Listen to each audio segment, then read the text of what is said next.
Hola, buen día, soy Itzel Casanova y esta es mi presentación de Historia y Sistemas en Psicología.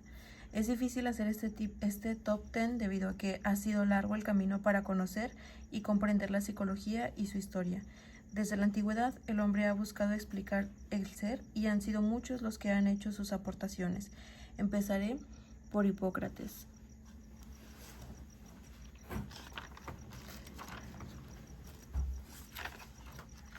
Hipócrates nació en el 460 y murió en el 370 a.C. Hipócrates de Cos fue el fundador de la medicina racional y también fue precursor de la ética médica. Fue visto como el médico más grande de todos los tiempos. Basó su práctica médica en la observación y el estudio del cuerpo humano.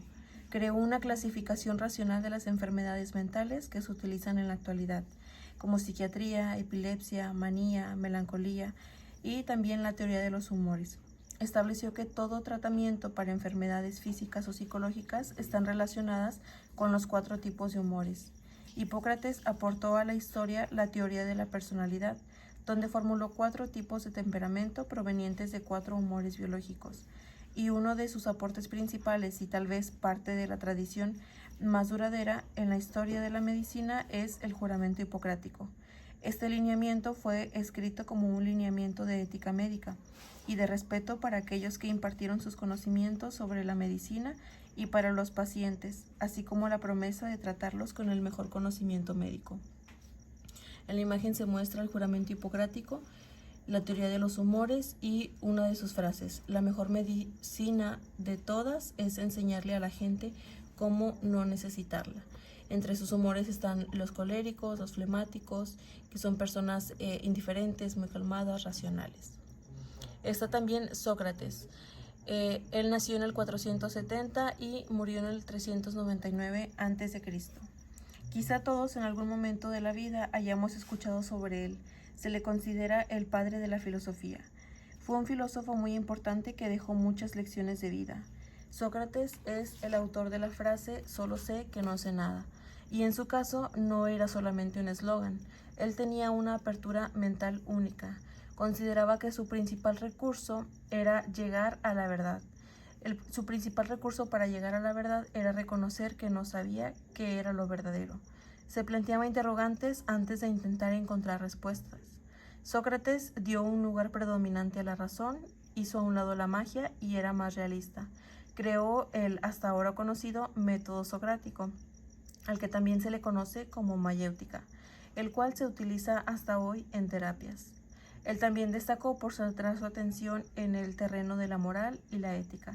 Consideraba que el ser humano tiende al bien y que todo vicio es producto de la ignorancia. Fue también precursor del inductismo y sin duda un filósofo que aportó mucho a la psicología. Ahí está el método socrático y una de sus frases: no puedo enseñar nada a nadie, solo les puedo hacer pensar. En eso se basaba su premisa. René Descartes. Él es de 1596 a 1650. Fue un filósofo matemático y científico francés del siglo XVII.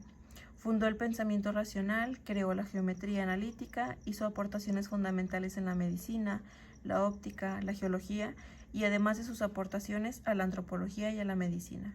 Creó la frase "pienso, luego existo" y propuso la división de res cognitans y res extensa. Aquí están sus tipos de ideas y una de sus frases: daría todo lo que sé por la mitad de lo que ignoro. Y también Descartes intentaba probar la existencia del sujeto como algo que piensa, una cosa pensante y no como un ser compuesto de alma y cuerpo. Descartes decía que el sujeto existe en su pensamiento y existimos como seres pensantes. Galeno de Pérgamo, 130 a 200 después de Cristo. Él fue un médico y anatomista griego que tuvo un papel muy importante para el desarrollo de la medicina. Sirvió como médico para el emperador Marco Aurelio en la corte. Una de sus aportaciones importantes al campo de la psicología fue en el área de la psicoterapia. Galeno, en su texto sobre las pasiones y errores del alma, describe lo que a su juicio es un tratamiento psicológico. Propuso que las afecciones del alma tenían su origen en las pasiones como la ira, el miedo, la envidia o la lujuria.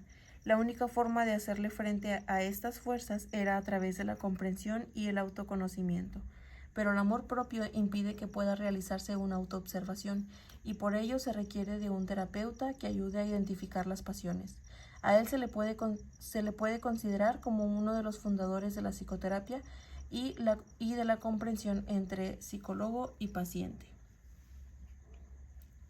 Adquirió gran conocimiento sobre el cuerpo humano y su funcionamiento a través de las disecciones, que hasta ese tiempo estaban algo prohibidas, pero gracias a eso logró muchas aportaciones al campo de la ciencia.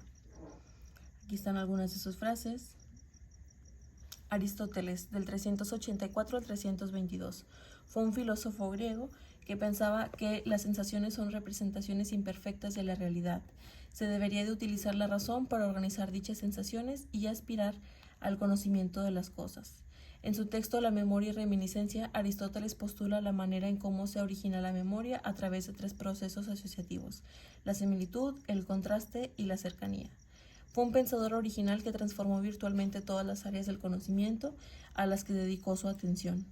Aristóteles desarrolló el primer estudio propiamente científico de los seres vivos y a partir de él formuló la primera teoría de la clasificación y sistemática de los animales y una completa teoría de la ciencia y metodología de la investigación científica. Ahí están sus aportaciones. También desarrolló parte de la metafísica, de la ética, la retórica aristotélica y promueve una nueva forma de ver la filosofía.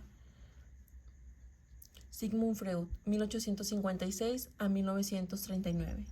Freud creó el término del psicoanálisis en 1896 para referirse al término de investigación con el que se exploraba el inconsciente de las personas bajo la asociación libre, un método que consistía en lograr un estado máximo de relajación en las personas para que ellas pudieran expresar sus traumas sin ningún tipo de restricción.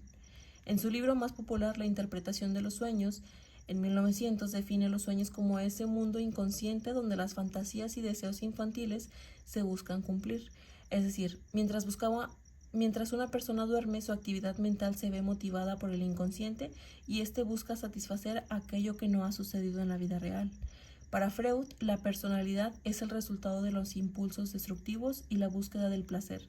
Y para explicar el aparato psíquico empleó la metáfora de un iceberg que se divide en el ello, la parte más primitiva del ser humano constituida por los impulsos, el superyo, conformada por las normas sociales y restricciones aprendidas, y el yo, la parte que intermedia, que equilibra los impulsos y las reglas. Ahí están las divisiones: el superyo, el principio moral; el yo, el principio de realidad; y el ello, el principio de placer. Fue su estructura de la personalidad. También tenemos a Iván Petrovich Pavlov, de 1849 a 1936. Fue un filósofo ruso, ganador del Premio Nobel de Aprendizaje por Asociación. Reflejos condicionados como la extinción, generalización, recuperación espontánea, inhibición, el bloqueo o la discriminación. Creó el experimento del condicionamiento clásico. Si se presenta comida a un perro y al poco rato se le hace sonar una campana, el animal termina reaccionando al sonido de la campana, igual que reaccionaría a la vista de la comida. Ahí está la imagen del ejemplo del condicionamiento clásico, o también se le conoce como el perrito de Pavlov, donde al escuchar la campana empieza a salivar por un condicionamiento. Tenemos también a Abraham Maslow, de 1908 a 1970. Es considerado el padre de la psicología humanista, una corriente psicológica que postula la existencia de una tendencia humana básica hacia la salud mental que se manifestaría como una serie de procesos de búsqueda de autorrealización y autoactualización. Abraham Maslow es uno de los padres de la psicología humanista. Según esta corriente, el individuo sano es el que logra la autorrealización. Ello implica el pleno desarrollo de sus propias potencialidades, el que se convierta en lo que realmente es. Una de sus aportaciones más conocidas es su pirámide de necesidades. En la base situó las necesidades primarias de naturaleza, fisiológicas como comer, dormir, respirar, sexualidad, etc. Tras ellas, una vez satisfechas, aparecen otras como las necesidades de seguridad, de afecto, de pertenencia, de estima y, en la cúspide, la autorrealización. Aquí está una imagen de su pirámide y pues también creó la teoría de la personalidad. Tenemos también a Wilhelm Wundt, 1832 a 1920. En 1879, Wundt inauguró en Leipzig el primer laboratorio de psicología experimental. Para Wundt, la psicología debe estudiar los elementos de la mente como estos que no pueden ser observados directamente y que lo harán a través de producciones de la mente.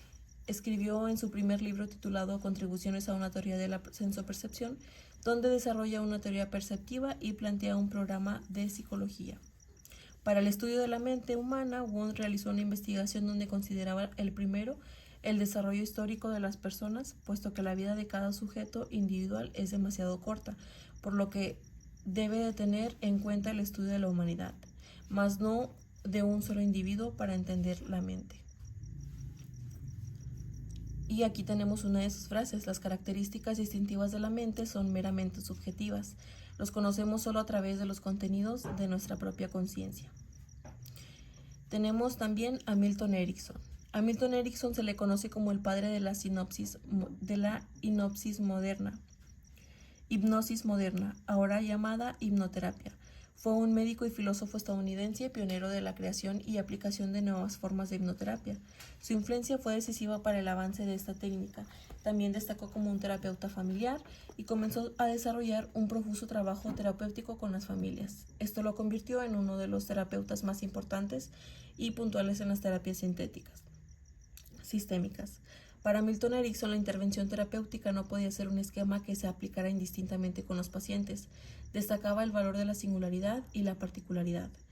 Fue sobre todo un psicólogo clínico. No le interesaba el desarrollo de nuevas teorías, sino de nuevas prácticas que fueran altamente eficaces para aliviar el sufrimiento de las personas. Y por último, me gustaría terminar con una de sus famosas frases: la visión del mundo de cada persona es tan única como sus huellas dactilares. No hay dos personas parecidas, no hay dos personas que entiendan la misma frase de la misma manera. Por lo tanto, la terapia debe estar cortada a la medida. Y pues este fue mi top 10 de filósofos que hicieron aportaciones a la psicología.